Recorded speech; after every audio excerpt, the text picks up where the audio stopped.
Hello everybody. Last night there was a big storm and I looked out the window and to my great concern I saw all the beasties, Sparky, Archie and Lily. Hey big boy, hey little boy. No, I don't have anything for you. They were all in the hay room and I will show you the hay room. This is the hay room. And unfortunately I had forgotten to shut the door and bolt the door, and everyone was in. When I came down here there were just big bottoms at the doorway where they were all crowded in here eating the hay. But talking about hay, I'm very, very happy. I'm going to have 75 bales delivered. Do you think I'm going to be able to fit them in here?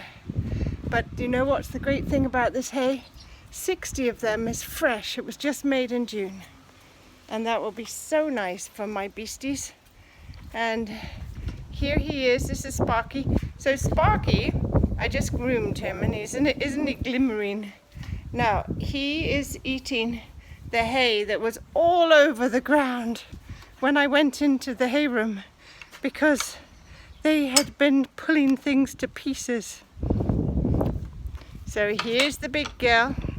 So she actually, because she went out to eat grass this morning, she has been given hay that is really, it's a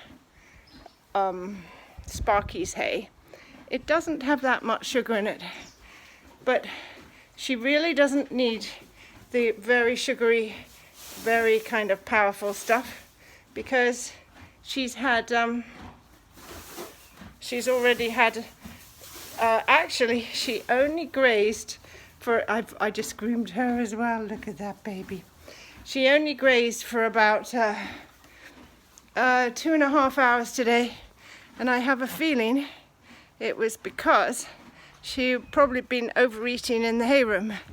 And also sadly, I had left up one of the iron bins, but luckily it only had chaff in it, which is the least nutritious of the horse hard feeds. And as a result, she's probably ate a lot of that. So I looked out the window this morning, having let her out a few hours earlier in the pasture, and she was galloping around the place. And it might have been because we didn't ride this week, because of the weather. And it also might have been because she had overeaten last night in the hay room, and so she really wasn't interested in eating any more grass. But I let her back out again before her normal 3.5 hours. Okay, so there she is. So we're at Psalm 59. We are getting along, folks. Considering we started at Psalm 1 during the, I guess, probably about the third week of the coronavirus. And so anyway, we'll have a little prayer. Father in heaven, I'm so glad it's coming to the rest day because I'm so looking forward to hanging out tomorrow and not doing anything. This week was a very big week for this little girl here. And I'm teaching my Revelation presentation in America on Sunday in a church service via Zoom. So I've been preparing for that this week in New York City, actually. Thankfully, that has happened. And so there was that, and also, of course, making sure that I'm going to have enough food for the horses this winter. I decided rather than the beetroot, I won't just do beetroot, I'm going to do kale for them. And I realized I wanted to do that before and I forgot all about it. I planted all these kale plants, and the reason I forgot all about it is because I never saw them again.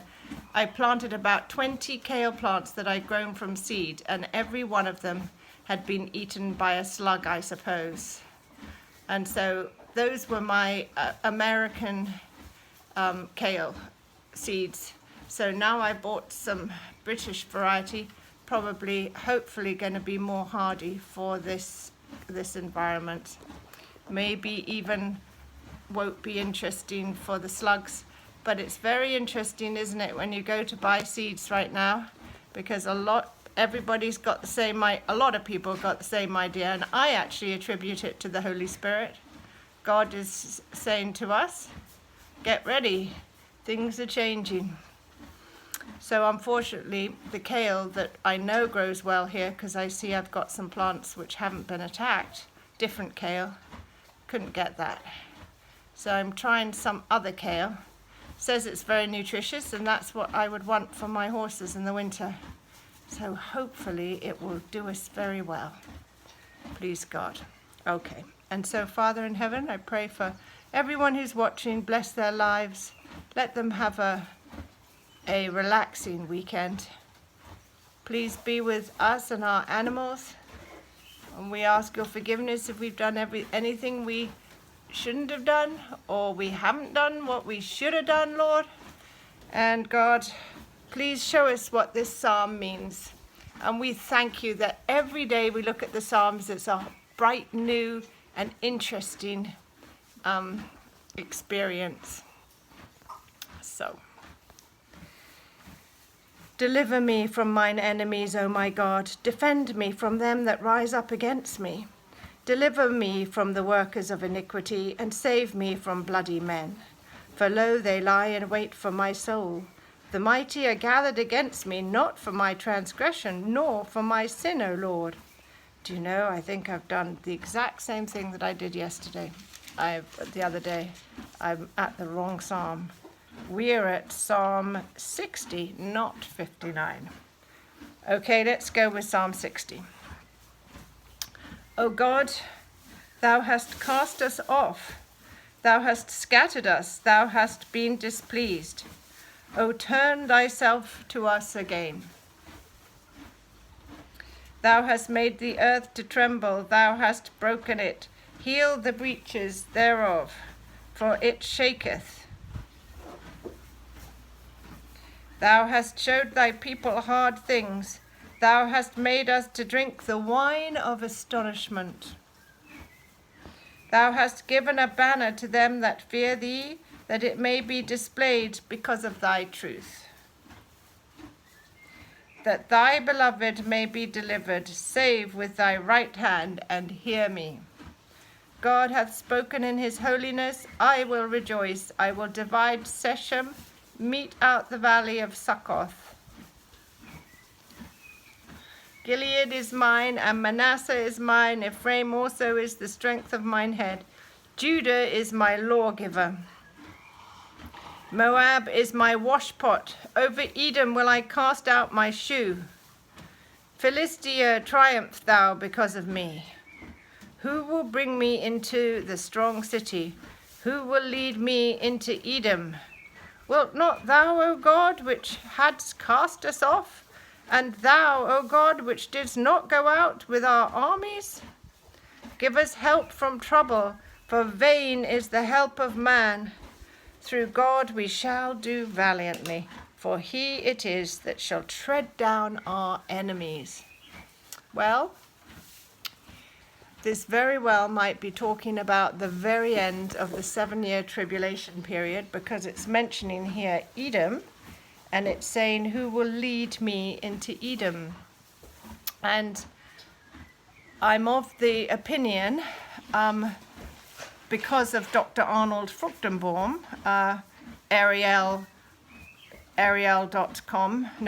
.org. I'll put the link of his website in this at the bottom of this video.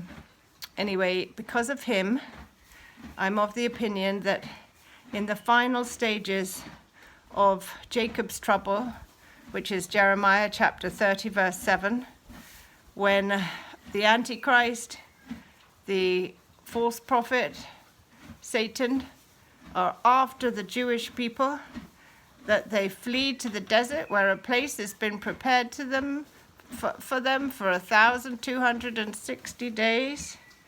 And I do believe that that place is Edom, because of also Micah chapter 12 verse 2. No, actually I think it's Micah chapter 2 verse 12, where it does talk about the remnant of Israel being hidden in Botsra, which is another name for Edom.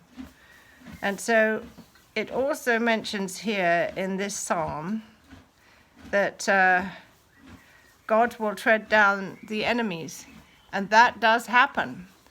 All the remnant of Israel are in Petra, Botsra, which is southern Edom, and they're all holed up there.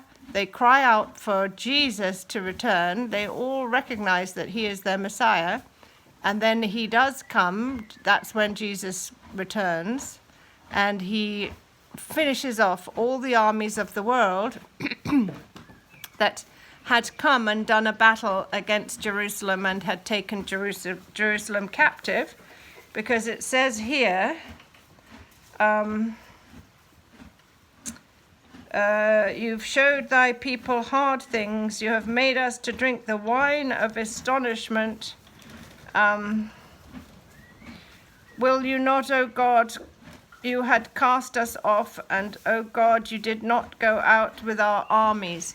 Because at that time in history, in the future, he will, unfortunately, even though they really have a fight very hard, the armies of the nations headed by Antichrist is too much for them, and Jerusalem falls.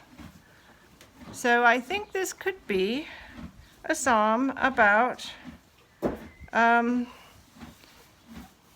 from my humble opinion is that it may well be about the last throes of earth history as we know it.